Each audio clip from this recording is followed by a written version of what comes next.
ശബരിമല സ്വർണ്ണക്കൊള്ളയിൽ മുഖ്യപ്രതി ഉണ്ണികൃഷ്ണൻ പോറ്റി ജയിലിന് പുറത്തേക്ക് എന്നതാണ്. ആ റിപ്പോർട്ടിലേക്കാണ് ആദ്യം. കട്ടിളപ്പാളി കേസിലും ഉണ്ണികൃഷ്ണൻ പോറ്റിക്ക് കൊല്ലം വിജിലൻസ് കോടതി ജാമ്യം അനുവദിച്ചു. 10 കർശന ഉപാധികളോടെയാണ് കോടതി ജാമ്യം അനുവദിച്ചത്.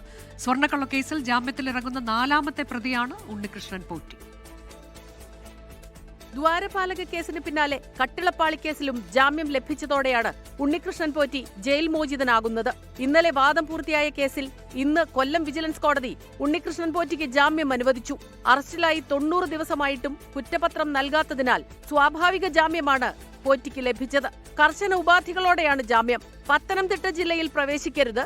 ആഴ്ചയിൽ ചൊവ്വ വെള്ളി ദിവസങ്ങളിൽ അന്വേഷണ ഉദ്യോഗസ്ഥർക്ക് മുന്നിൽ ഹാജരാകണം. അന്വേഷണത്തെ ബാധിക്കുന്ന തരത്തിൽ ഒരിടപെടലും നടത്തരുത്. സാക്ഷികളെ സ്വാധീനിക്കാനോ സംസ്ഥാനം വിട്ട് പുറത്തു പോകാനോ പാടില്ല. കൂടാതെ 2 ലക്ഷം രൂപ വീതമുള്ള 2 പേരുടെ ആൾജാമ്യവും നൽകണം. കേസിൽ ജാമ്യത്തിലിറങ്ങുന്ന 4ാമത്തെ പ്രതിയാണ് ഉണ്ണികൃഷ്ണൻ പോറ്റി.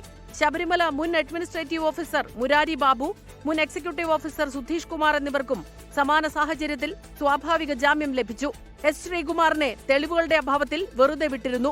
ജാമ്യം കിട്ടി പുറത്തിറങ്ങിയാലുടൻ ഉണ്ണികൃഷ്ണൻ പോറ്റിയെ ചോദ്യം ചെയ്യാനുള്ള നീക്കത്തിലാണ് എൻഫോഴ്സ്മെന്റ് ഡയറക്ടറേറ്റ്. അതേസമയം കേസിൽ തന്ത്രി കണ്ഠരര് രാജീവരുടെ റിമാൻഡ് കാലാവധി നീട്ടി. 14 ദിവസത്തേക്ക് കൊല്ലം വിജിലൻസ് കോടതിയാണ് റിമാൻഡ് കാലാവധി നീട്ടിയത്. 24 കൊല്ലം. ലോകത്തെവിടെയായാലും ഏത് സമയത്തും 24 വാർത്തകളും ഓഗ്മെന്റഡ് റിയാലിറ്റി പാക്കേജുകളും എക്സ്പ്ലെയിനറുകളും വിശദമായി കാണാൻ ഞങ്ങളുടെ യൂട്യൂബ് ചാനൽ നിങ്ങൾക്ക് സബ്സ്ക്രൈബ് ചെയ്യാം.